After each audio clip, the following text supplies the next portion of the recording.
La journée internationale des travailleurs célébrée ce 1er mai à travers le monde a vécu à Brazzaville. À cette occasion, plusieurs activités ont été organisées dans la ville à divers endroits. Parmi ces activités, on peut noter le grand défilé organisé à la place centrale de la gare par la Confédération syndicale des travailleurs du Congo. C'est l'association Hamas qui a ouvert le bal sous le rythme de la fanfare.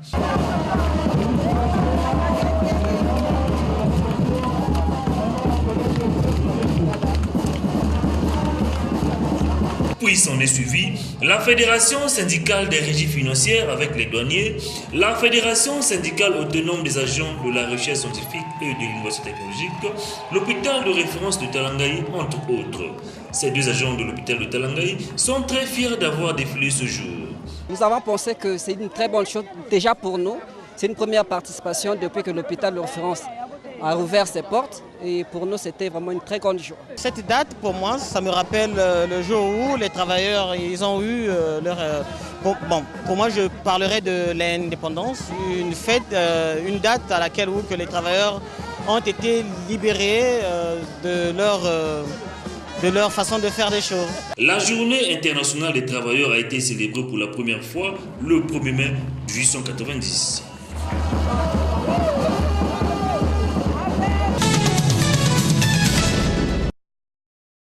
À l'occasion de la célébration ce 1er mai de la Journée internationale des travailleurs, les centrales syndicales les plus représentatives du Congo ont rendu publique une déclaration commune. Dans celle-ci, les centrales syndicales sont revenues sur plusieurs dossiers sociaux, entre autres, l'épineuse question de l'appurement de la dette sociale des ex-travailleurs de l'ONPT par le gouvernement, le paiement des indemnités de fin de carrière des agents de la fonction publique. Depuis 2014, un certain nombre de revendications syndicales examinées au Comité national du dialogue social ont certes connu quelques avancées. Cependant, d'autres attendent encore des solutions malgré les recommandations du Comité national du dialogue social. Au nombre de celles-ci, on peut citer l'appurement de la dette sociale de la CNCS par le gouvernement pour les ex-travailleurs de l'ex-ONPT, le paiement des indemnités de fin de carrière des agents de la fonction publique, le non-versement des cotisations sociales des travailleurs par certaines entreprises publiques et certains établissements publics à budget de transfert, l'application sans détour de la décision du Conseil des ministres du 6 octobre 2018 sur la prise en charge par la CREF des nouveaux retraités en attente, le paiement des salaires dans les établissements publics à budget de transfert. Outre ces dossiers anciens, d'autres dossiers nouveaux se rapportent, entre autres, aux incidences de la loi 40-20 du 28 décembre 2018 portant loi de finances exercice 2019, loi que nous respectons au passage, mais exerçant une forte pression fiscale sur le contribuable à travers des taxes payées ou modifiées.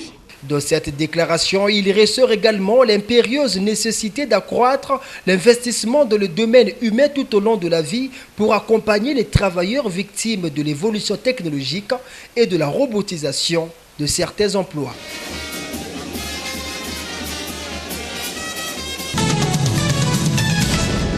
Un présumé trafiquant d'ivoire de nationalité congolaise a été arrêté le 26 avril courant en flagrant délit de détention, circulation illégale et tentative de commercialisation de 3 pointes d'ivoire, soit 2 éléphants tués.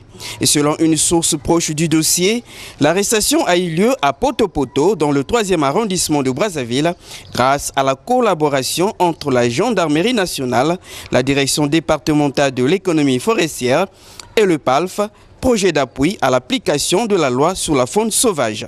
L'homme séjourne désormais à la maison d'arrêt de la capitale congolaise où il a été placé en détention pour répondre de ses actes devant la justice. Et toujours selon la même source, ces ivoires proviendraient du district de Zanaga dans le département de l'Alekoumou. Pour mémoire, l'éléphant fait partie des espèces animales intégralement protégées en République du Congo puisque menacées d'extinction.